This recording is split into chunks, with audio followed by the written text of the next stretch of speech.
smelter. Now, all I had to do was wait.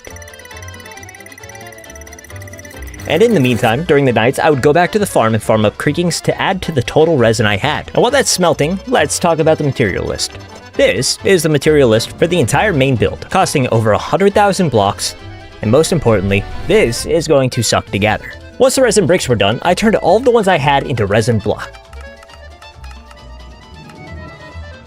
Before tackling the rest of the checklist for the build, first, I wanted to fix my resin collection system. Rather than using a slow hopper system, I opted to use a water collection system. So, in theory, this should be at least 16 times faster.